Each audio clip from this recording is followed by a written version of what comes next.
सारे जो तुम मोट टोपी लगा के चलते सोचो मरी न सर सुधार दे तो काम तू रोज में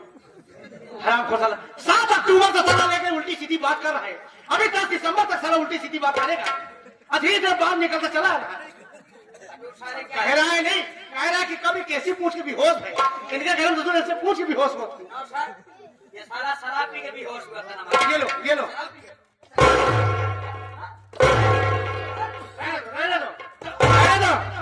अरे यार रहने दो ज्यादा नमक भूत से बताएगी है घूम घूम के आपको मरवाना चाहता नमक जितना नमक खाया सब ही गोलियान में नहीं है तो यार का सही शांति से लो सुनो ए लड़की इधर हाँ साहब। कौन है तेरा नाम क्या है नहीं साहब मैं नशा नहीं करता हूँ। नहीं साहब नहीं साहब ना तो मैं शराब पी के बेहोश हूँ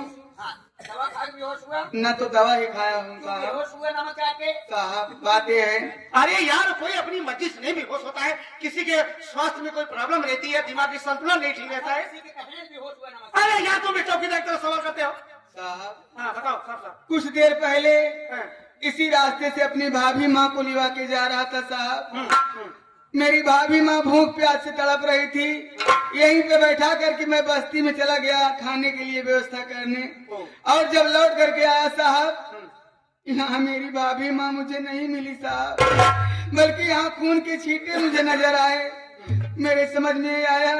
कि मेरे जाने के बाद मेरी भाभी माँ को जंगली जानवर खा डाले साहब। अपनी भाभी माँ की याद में मैं बेहोश हो गया मैं कुछ भी नहीं जानता हूँ साहब। तो तुम्हारा कहने का मतलब है कि तुम अकेले नहीं थे साथ में तुम्हारी भाभी माँ थी मेरी भाभी माँ थी हाँ साहब। तुम्हारी भाभी को भूख प्यास से चला नहीं जा रहा था हाँ। और तुम खाना लेने खातिर गांव में चले गए और जब गांव में आए इसी स्थान पर बैठा कर गए थे इसी स्थान पर तुम्हारी भाभी नहीं मिली जी साहब। इसलिए तुम बर्दाश्त नहीं कर पाए और तुम्हारा दिमाग चक्री आ गया तुम गिर के बेहोश हो गए। हाँ साहब। उसके बाद जब आंखें खुली तो आप लोगों ने चलो चलो चलो कबाड़ी यार कसाई नमक चाट चाट में बताई हमारे बोलने का टाइटल आप ही जानते हैं नमक चाटे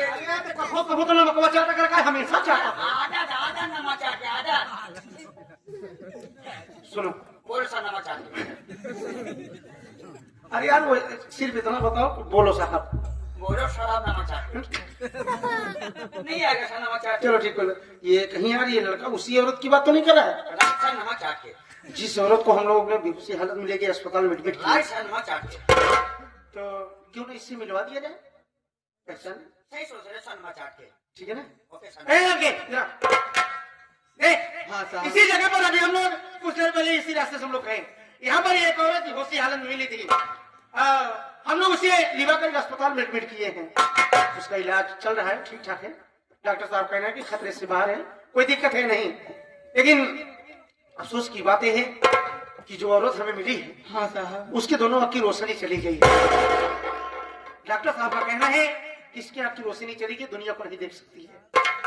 साहब आप मुझसे मिलवा दीजिए अगर मेरी भाभी माँ होगी तो मैं अपने भाभी माँ को पहचान लूंगा साहब। राइट चलो ठीक है अगर हम तुम्हें मिलवा देंगे अगर पहचान लेना अगर तुम्हारी भाभी होगी सुनो अगर तुम्हारी भाभी होगी तो हम लोग एडमिट करते समय डॉक्टर साहब कुछ पैसे की मांग किए थे हम लोग कुछ पैसे जो है जमा कर दिए हैं अगर तुम्हारी भाभी होगी उसके बाद डॉक्टर साहब जो इलाज का बिल बनाएंगे उसकी जिम्मेदार तुम होगा साहब आप मेरी भाभी माँ से मिलवा दीजिए साहब। अगर मेरी भाभी माँ होगी तो जितना खर्च लगेगा सब मैं भुगतान करूंगा साहब।